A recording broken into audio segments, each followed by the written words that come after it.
Hey everyone, I'm Chris Lesniak, And I'm Rob Byer, and this is the Debate Math podcast.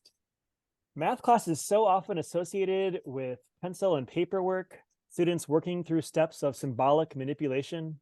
But have you ever wondered what role does or should technology have in math class? Our world is constantly changing, and how do we adapt to that in the math class? From calculators to apps to now ChatGPT, the resources available keep growing. So, how or what should we allow? How can we help students use technology wisely? So today, we are not debating the inclusion of technology, but we are discussing how best to utilize it. We are asking, what is the most important thing to keep in mind about technology in math class?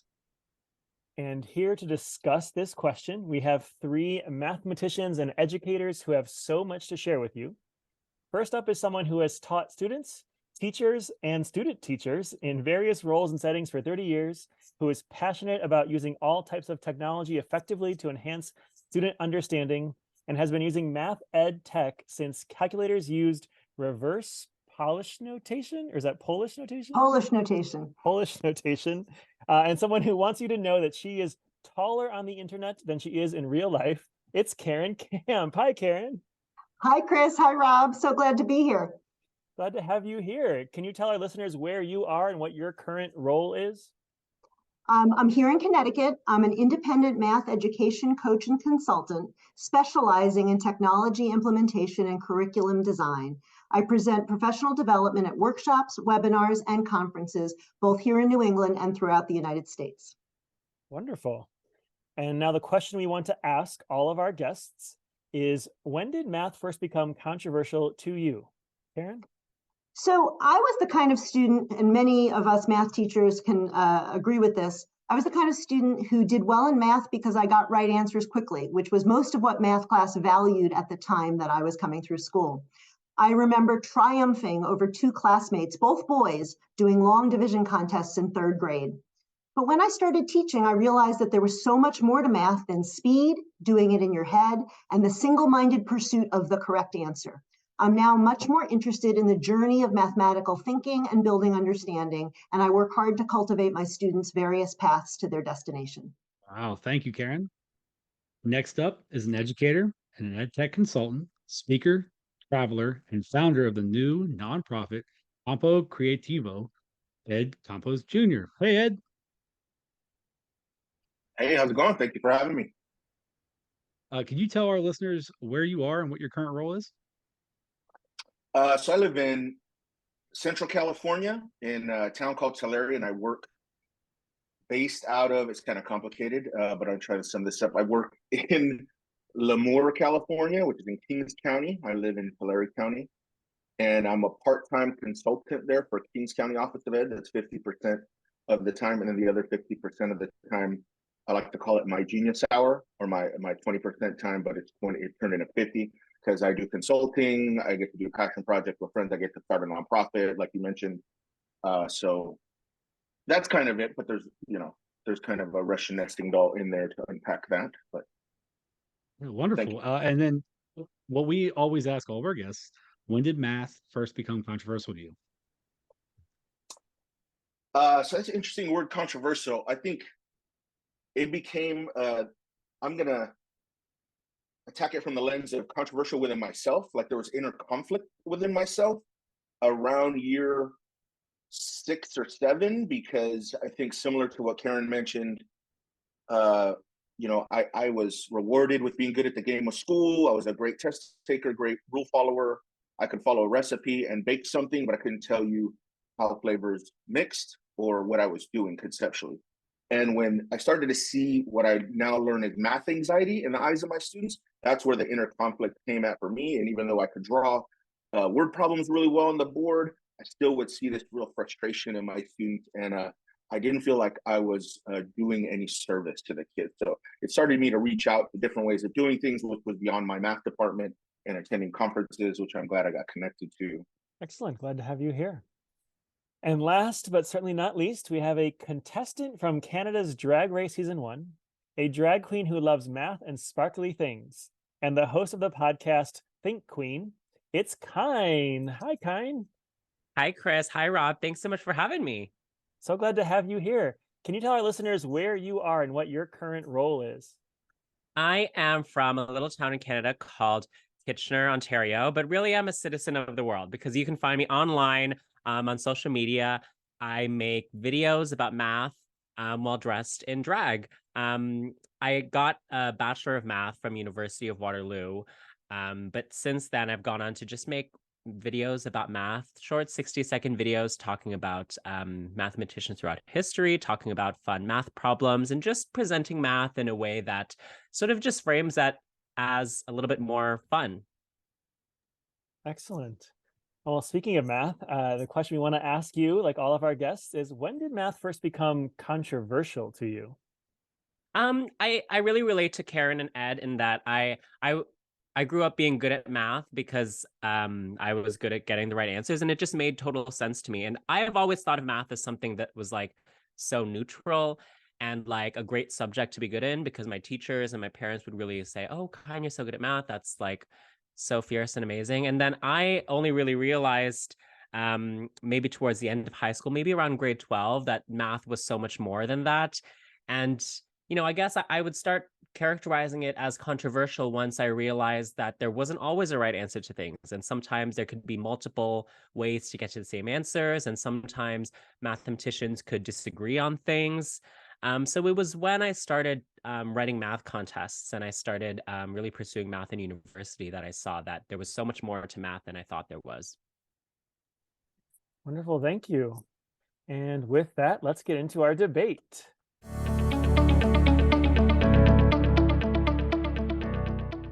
We begin with opening statements from each of our speakers. You each have 2 minutes to present your arguments about the most important thing to keep in mind about technology in math class. And up first is Karen. Karen, you have 2 minutes, and your time begins now.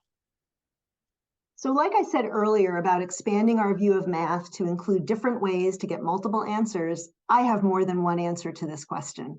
My top 3 things to keep in mind about using tech in math class are to support student learning, encourage exploration, and most importantly, to remember reflection. When we as teachers are deciding to use math ed tech, the technology we choose must support the mathematical concepts and enhance students' learning of those concepts. We shouldn't use the tech just because we have it. Instead, we need to be thoughtful about when and how to integrate technology and use it when it is a better tool for that lesson than the many other tools we have in math class. My second thing is to encourage exploration because the speed, accuracy, and visual power of technology opens up so many opportunities to investigate deeply and broadly instead of narrowly focusing on answer getting. Technology gives us entryways into wonderful wanderings that might not seem to be in the curriculum, but these excursions are closer to what professional mathematicians do than some of what we normally do in math class. Don't be afraid to take the scenic route. And my most important thing to keep in mind is to remember the process of reflection. If we help our students reflect on their observations and outcomes from a technology-based lesson and promote discussion and reasoning about the underlying mathematical concepts, their learning will be deeper and more durable. In my tech lessons, I leverage the power of the action, consequence, reflection cycle, whereby students perform mathematically meaningful actions with dynamic technology, observe the consequences, and reflect on the results in order to make sense of math ideas and build their understanding. Reflection is the critical component to make the math stick. And without planning for it, we risk that our students will remember using the tech, but neither recall nor master the math ideas we were trying to teach. As we continue our discussion tonight, I will elaborate on several strategies we can use to foster the reflection process and maximize our students' success. Perfect. Thank you. And now we'll hear a different perspective from Ed Campos. Ed, you have 2 minutes and your time begins now. So I want to use this time to tell the story of my extremes, because I've gone extreme in both ways, and I think I found a perfect middle. I think right around the time I think I had this inner conflict that I mentioned, I started attending an ed tech organizations conference, and I went heavy into technology. I learned how to defront, untether myself from the front of the classroom with my iPad and AirPlay using Apple TV, and that was a game changer for me. I could walk around and I could do something similar. So that was my first gateway into technology, and it just allowed me to be amongst my students and not sitting down, which I really enjoyed. And I will say I went pretty hardcore technology-wise, while not having a lot of technology in the classroom. So, but I got to use a lot of technology also, and I think there were probably at one point in time, like my students just sitting around looking at me like, what, when do we get to use this? And so I had a lot of tech envy. But then I had a grant, and I wrote 3-to-1 devices into my classroom, and then I could explore with iPads and Chromebooks. And so I went hardcore on all of them. But what I did realize, then at that time, I got introduced to the research paper of Peter Liljedahl with the Thinking Classroom. So before the book came out, a friend a long time ago, about 9-10 years ago, a friend introduced me to the research, and I had already started painting my classroom with whiteboard walls and with whiteboard paint. And so I had my students up and moving, and the very lowest piece of technology I think you'll need is a Bluetooth speaker and a dope Spotify playlist. That's a must. You can do a whole lot with dry erase expo markers and with students to doing work and music. But I have learned that there's a balance, because students don't want to be up moving all the time either. Like, can we sit down finally? And it is like playing CrossFit for your brain. I think you have to be real diverse with the activities with your students. And I actually learned about a framework called Math Technology for Equity by Jennifer Suh. And I'm a big believer in her framework, which I'll talk a little bit more about. And I think it's, if there's no intent to use the technology, we should not be using technology, because we can do almost everything else with dry erase markers, whiteboard space, standing up, and some music. Wow, thanks, Ed. And now, finally, we will hear an opening statement from Kine. Kine, you have 2 minutes, and your time begins now. Thank you. For me, the point of math class isn't to train you to become like a human calculator. I don't think people need to do everything in their head or even on their own with a paper and a pencil. And I think that technology can be a fantastic tool, as Karen was highlighting. However, I think that you should at least understand what the calculator is doing before you use it, right? There's a difference between having your phone camera solve an integration problem because it would save 10 minutes of tedious work that you could do if you wanted to, versus letting your phone do it because you just want to pass this class. You don't really know what's going on. I think that doing the math by hand is helpful when you're first understanding a concept. Of course, I don't think that students should have to do like 87,351 times 3,250,000 the long way with paper and pencil. But if you're learning about multiplication for the first time, I think you should have to do 8 times 3 by hand, and 80 times 30, or 80 times 3. I think it's important to be able to solve things by first principles, because that's how we can create a web of mathematics where everything is connected. And students are seeing that, matrix multiplication is actually just like regular multiplication, and regular multiplication is just repeated addition. So I'm pro technology. I'm pro working smarter, not harder, but I am against cheating, and I'm against technology getting in the way of students' actual thinking. Perfect. Thank you all. We're diving right in, and I hear lots of commonality already about like using technology, but using it thoughtfully, let's say. I'm going to back us up for a second. I just want to start with like some of the more simple technology, just a calculator, not even a fancy calculator, just starting there.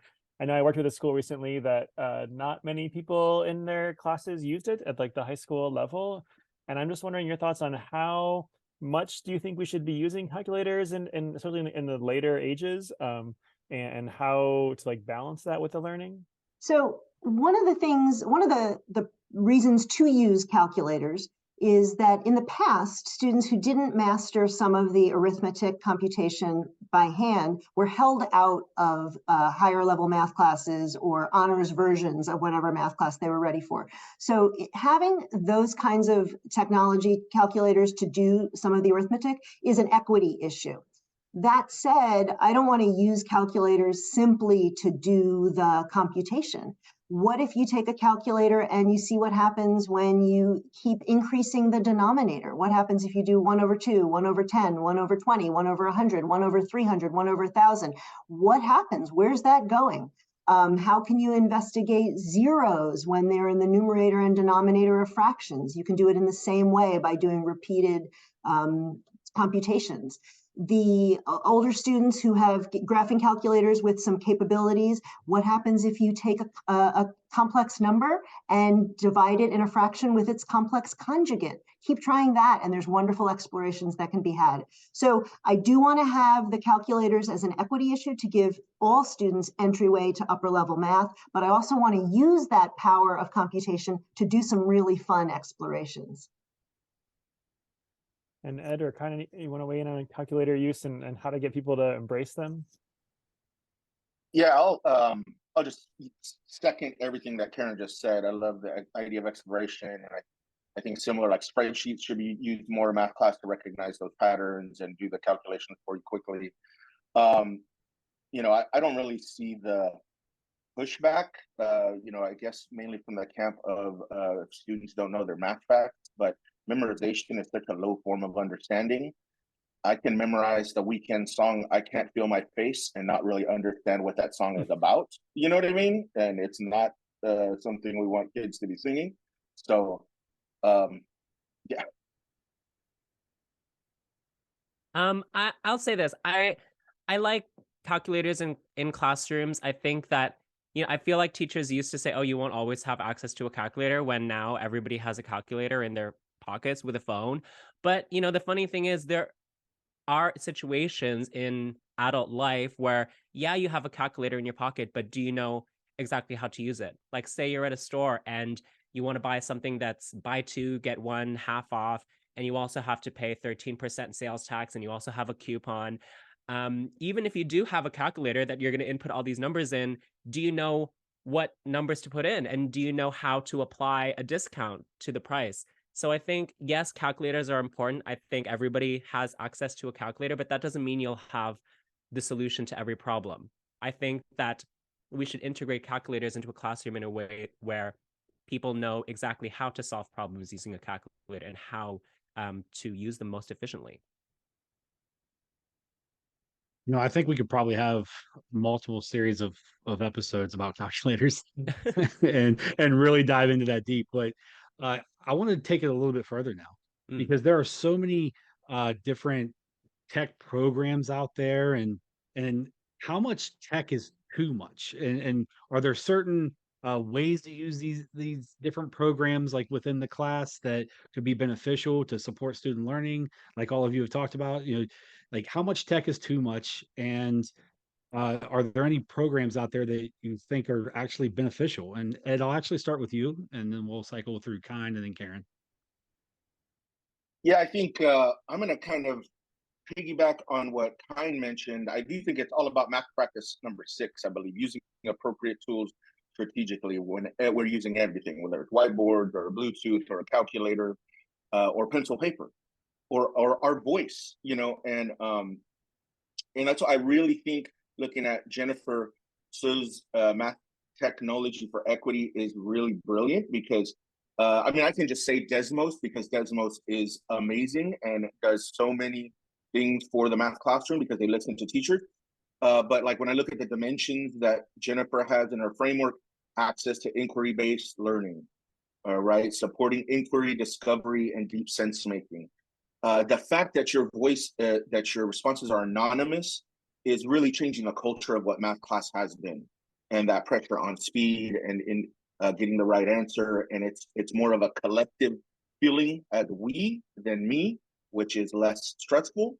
You know, building identity through authorship and agency is another dimension.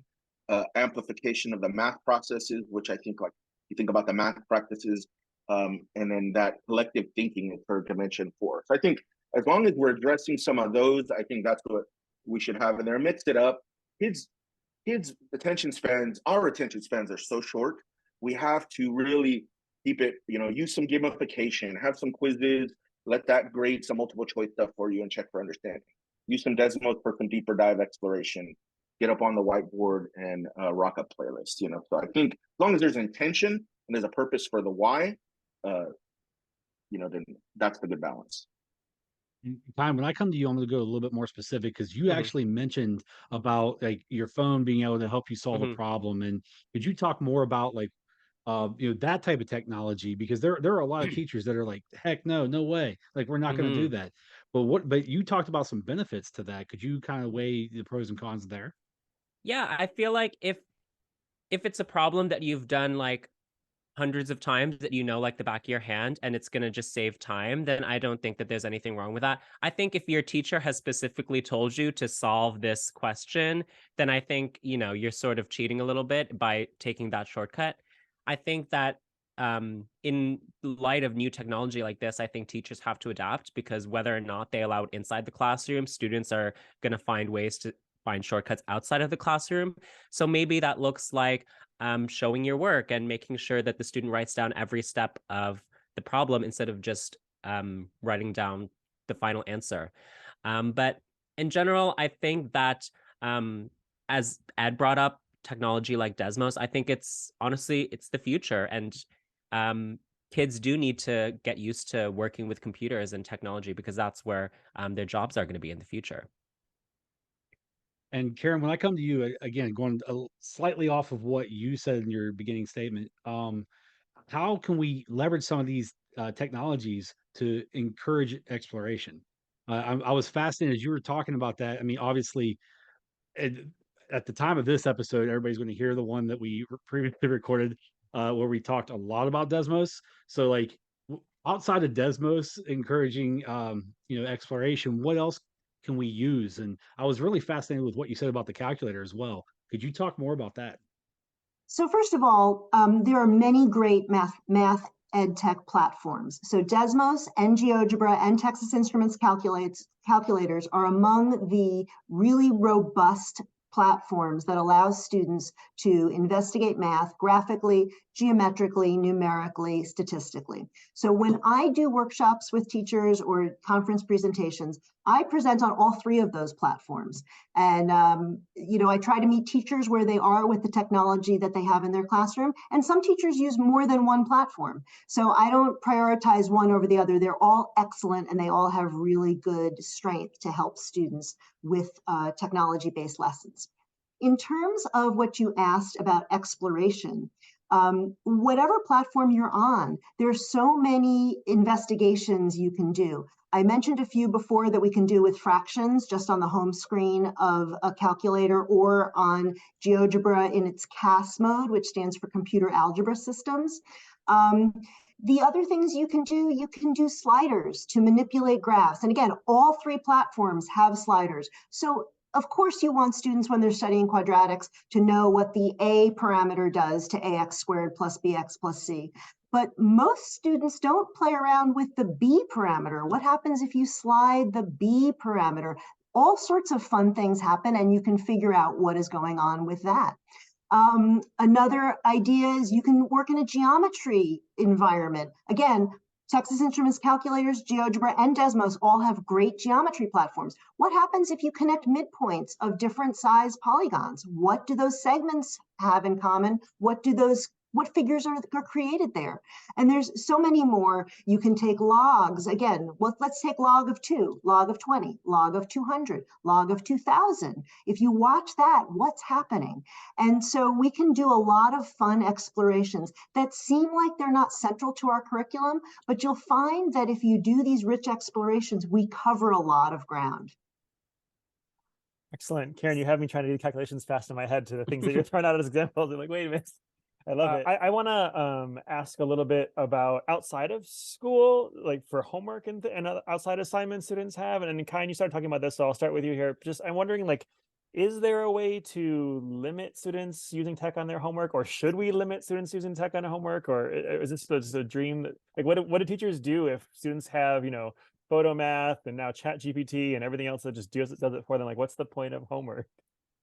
I don't know. I think you've hit the nail on the head. I think that teachers really have to get creative because the technology is like evolving so fast. And I'm saying this as my little brother is somebody who uses ChatGPT when he's doing his homework. He's great at math, but like he uses it for help, like in his English class.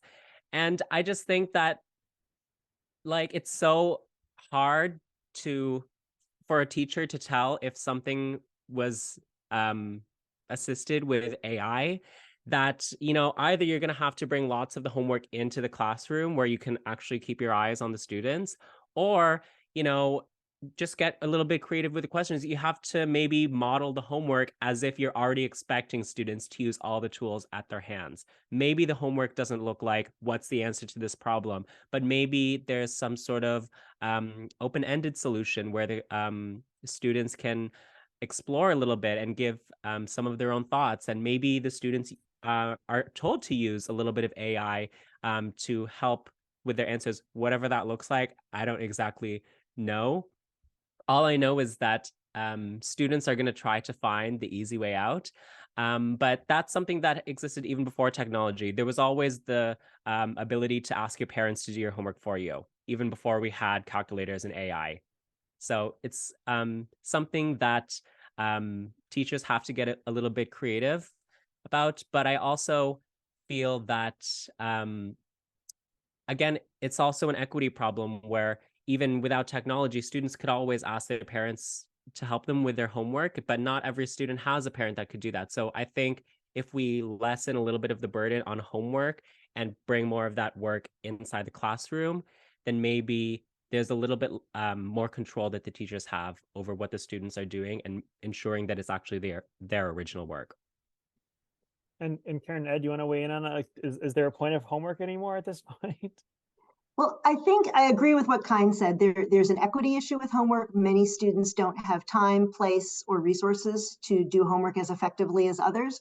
I think the bigger thing is to change the nature of the homework or the work that we're doing in class altogether. So whether you do less homework or more homework, I think it's changing the nature of the kinds of questions that you are asking. So certainly you can ask students to build some skills. Like Ed was saying, Peter's work on building thinking classrooms absolutely wants students to be able to demonstrate your understanding and check your understanding by practicing some skills. So you rebrand homework as things that are low stakes, try to include questions that ask students to explain their mathematical thought process.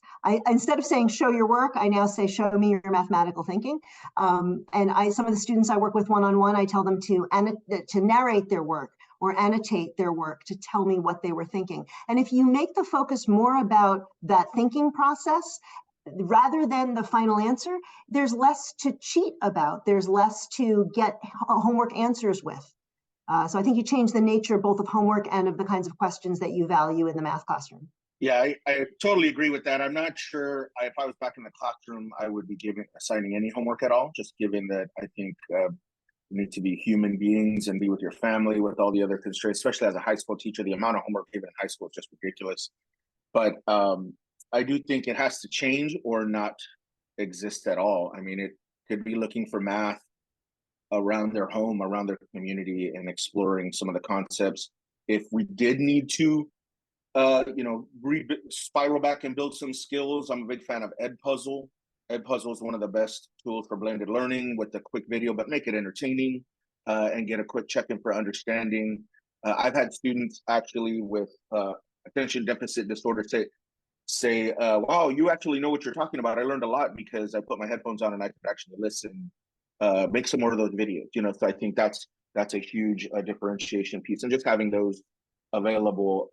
But I honestly think, I mean, I focus back on the math practices, like how those are life skills to me, and my students need to be able to be successful for life and solve problems in life that are not just math related. I think in flexing that math muscle, I try and convince my students that they need to be mathematicians, because you can problem solve for life. You can survive and feed your family more creatively. You can, get a better job, convince your employer that you need a raise by using reasoning and constructing viable arguments and these type of things. So make sure that kids have that carrot, like, why should I even care about this in the first place? And using technology to do that. because to teach like ChatGPT does not exist is not a world that I want to lie to kids about. And it's just going to create more suffering for educators, to be honest.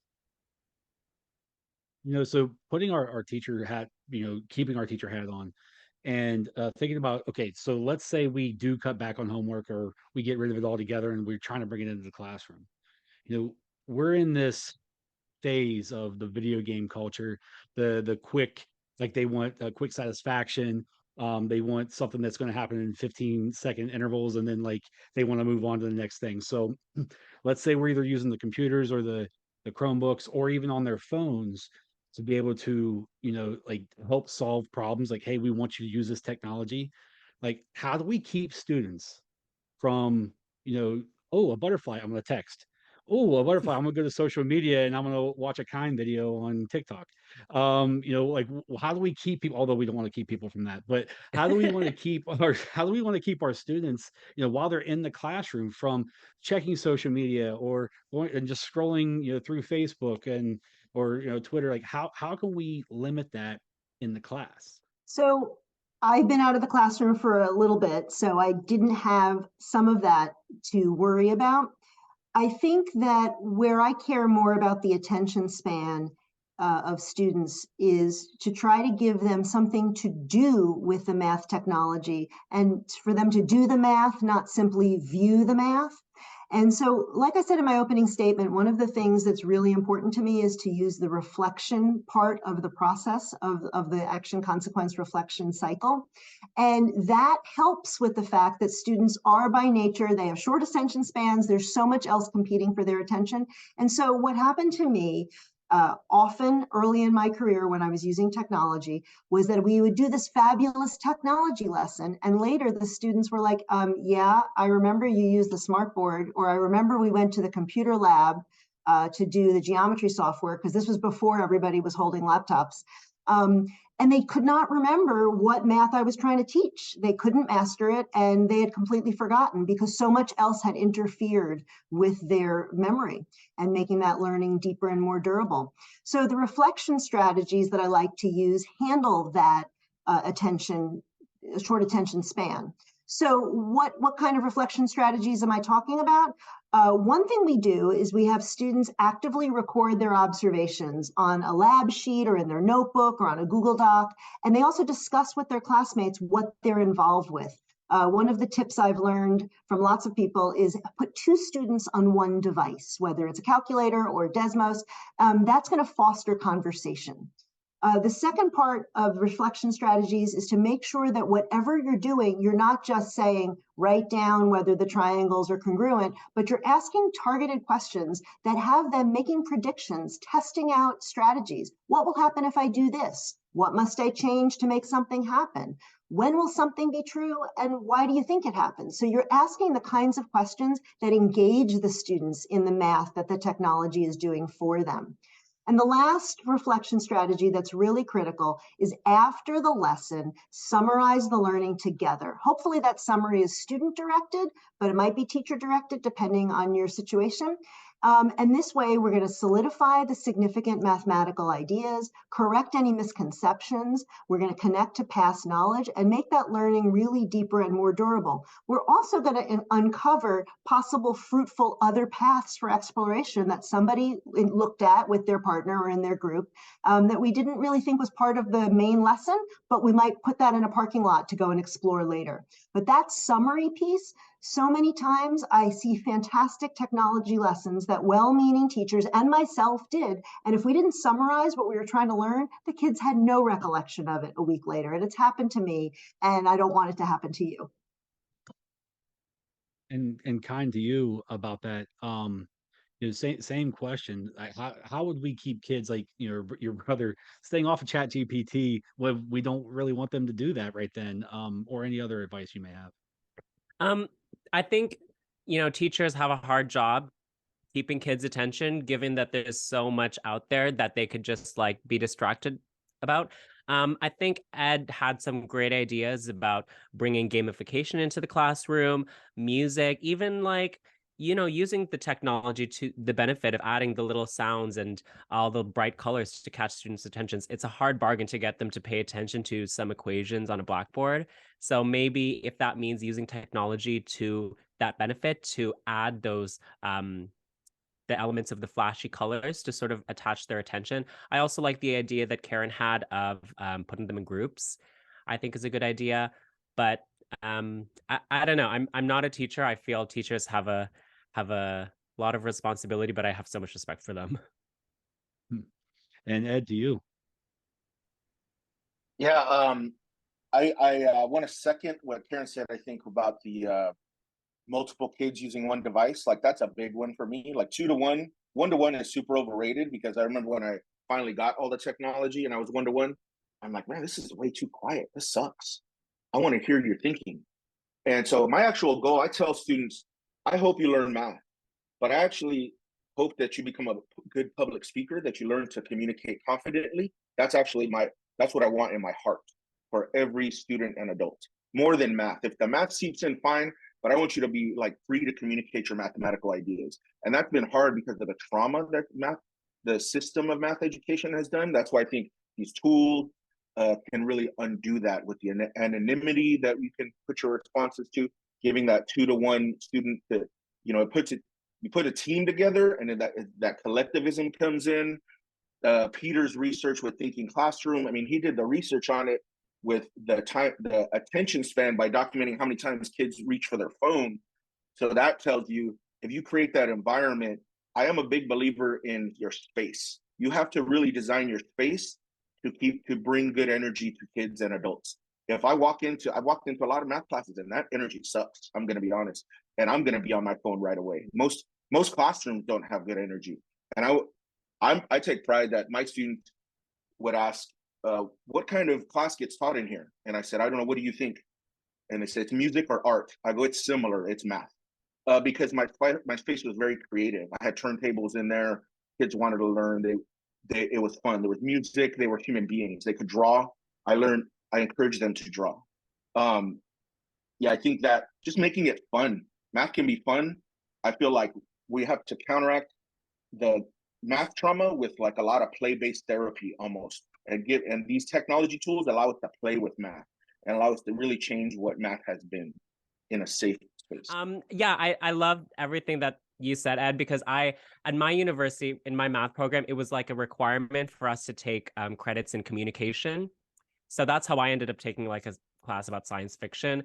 But like, I feel there is such a stereotype that somebody who's good at math is somebody who's very stoic, they're very independent, they are doing all the equations in their head, and we aren't putting enough emphasis on the public speaking.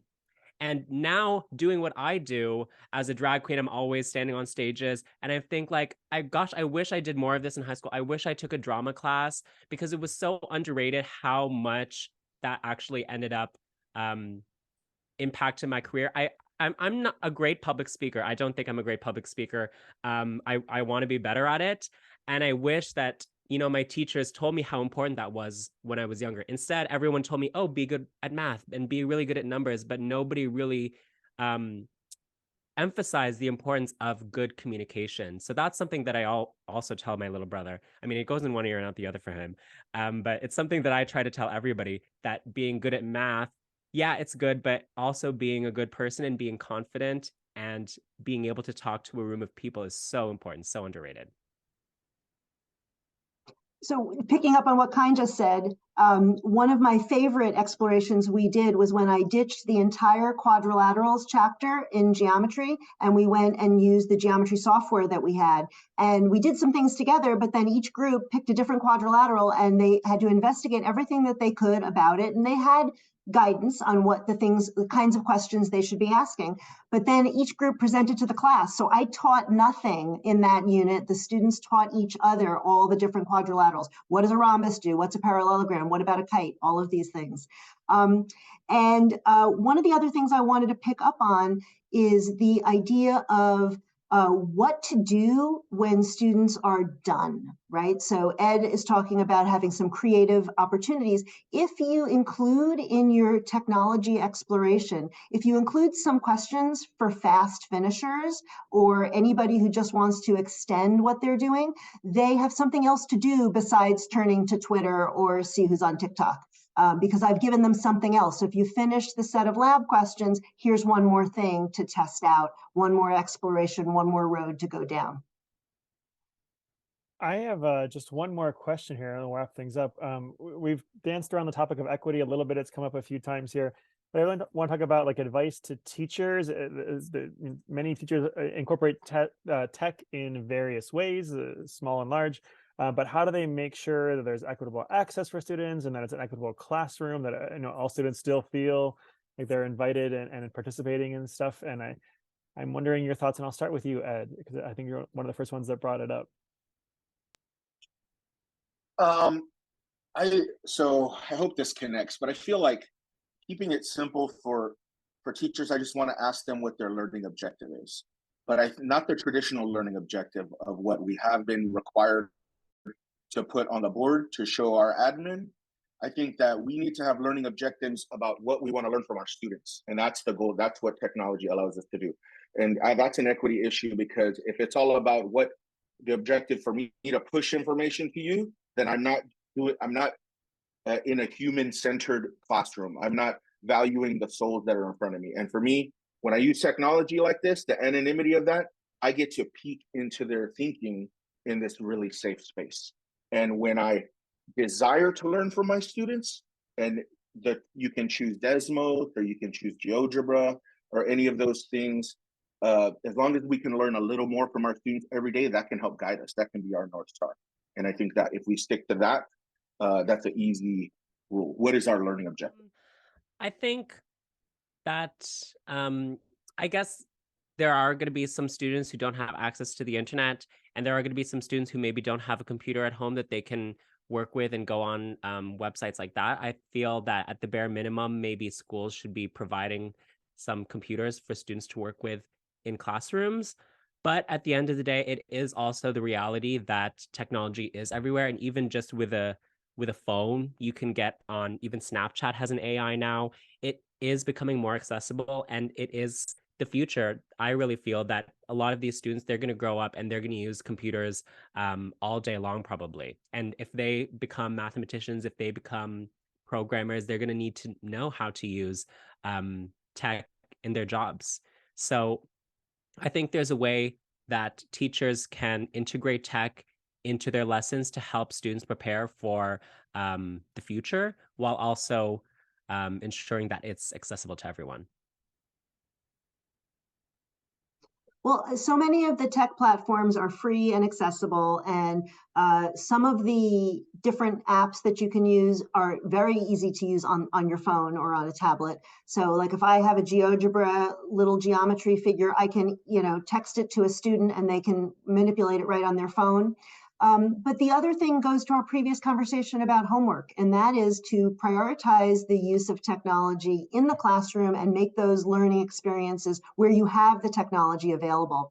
And even in a place, let's say, where you don't have devices in everybody's hands, or you don't have laptops in everybody's hands, you can, with targeted strategic use of reflection questions, you can work on one computer that's displayed to the class. So there's lots of ways to make do with low budget tech. And that helps make it equitable for everyone. Excellent. And I think that concludes our questioning round. We will now end by giving each of you 2 minutes to share your final arguments. And up first, we're going to begin with Karen. Karen, the floor is yours. Okay. I really want teachers to feel confident using technology to enhance their students' learning success. Use it when you feel it's the best tool for the job, and make sure you've played around with it yourself and that it's doing what you want it to do. It's supporting students' learning. Engage in joyful explorations off the beaten path, and don't be afraid to take that scenic route. And remember that reflection is the key to your students' deep and durable learning. As you're exploring and planning your technology lessons, find some like-minded teachers, either in your school or out in your larger network. Find us on the internet, plan together, discuss ideas, ask questions, and we'll be there. We're out on Twitter, we're out on Mastodon, and you can find us out there to help work through some of those issues. And I think that if you remember reflection, your technology lessons, which you've already spent a lot of time and energy doing really good job setting them up, they're going to pay off. And include some of those strategies, and you'll find that your students remember what you taught them, remember what they were supposed to remember, and they're building a much more robust mathematical framework. So I just want you to get going with your math technology and use it for everybody's success. Thank you. And next up with the final word, we have Ed Campos. So I want to use my last 2 minutes to kind of talk about AI in particular, because I think this is really AI and using it as a tool appropriately, strategically, if we take that math practice, is a way to achieve we can use it to achieve our dreams as an educator. I think technology has been weaponized against teachers, and using data and this strict testing sick obsession that has been used to traumatize math teachers. So we need to counteract with that, to utilize artificial intelligence. For me, it's a key to build more connection and get more creative, and to teach the math class the way that you want to teach, and to emphasize questioning, which I love. I love that AI has really brought back the questioning importance. Einstein says, if I had an hour to solve a problem and my life depended on the solution, I would spend the first 55 minutes determining the proper question to ask, and the last 5 minutes solving the problem. And so I really think that focus on questioning. I recently did some work with some themes from a local reservation, and I used AI to help me come up with a thematic unit, because I have a love for stickers, using linear algebra, having students create stickers that included their identity, and doing linear algebra, all the linear algebra thematic unit revolving stickers. And AI helped me create that really easily. And the students created native image stickers, which I don't have right now, learning algebra, learning slope, price per sticker, analyzing different sticker companies online. It's really, the possibilities are endless. Use ChatGPT, use all of this AI, have no shame in doing it, because it can make our jobs easier and fight back on the way that the technology has been using against math educators. Thank you, Ed. And the final word, we have Kine. Kine, take it away. Sure. My final word, I want to say that tech in classrooms, it can definitely be convenient. It can help with grabbing students' attention, as we've said, and it can even enhance the learning experience in many ways. With that being said, I think that tech shouldn't get in the way of thinking. I think that students should still have to learn basic numeracy skills and critical thinking. And that will always be, more important than letting a calculator get your answers for you. But with that being said, I also think that tech is the future. Whether you like it or not as a teacher, whether you decide to use it in your classrooms. I remember being a little kid in classrooms, and my teacher, they were teaching me about the Pythagorean theorem. Meanwhile, they didn't know how to expand the window of the screen to fill up the whole board, and they had to get one of us to come up to the computer and help them. Right? This is the new generation of people that are going to grow up and be our leaders. And things like coding, social media, email, AI, they're going to be more and more relevant in the coming future, even more so than, memorizing the Pythagorean theorem. So we need to integrate tech into our classrooms, knowing that we live in a world with ChatGPT, knowing that we live in a world where students are going to need to know how to code computer programs and how to work with, financial math. School is about preparing students for adulthood and real life. So that's what we need to keep in mind when we're using tech in math class. Thank you all. And that concludes this really robust discussion. Wow, you've given us such great insights, good advice, and I hope this gives teachers out there some good food for thought. Now it's up to our listeners to take a moment, ponder the arguments, Share with friends and colleagues on what resonated with you. I encourage you to reach out to somebody that may be against tech and talk about tech, or somebody who's way too into tech to talk about maybe the other extreme, and bring them back down to the middle and think about student learning and understanding.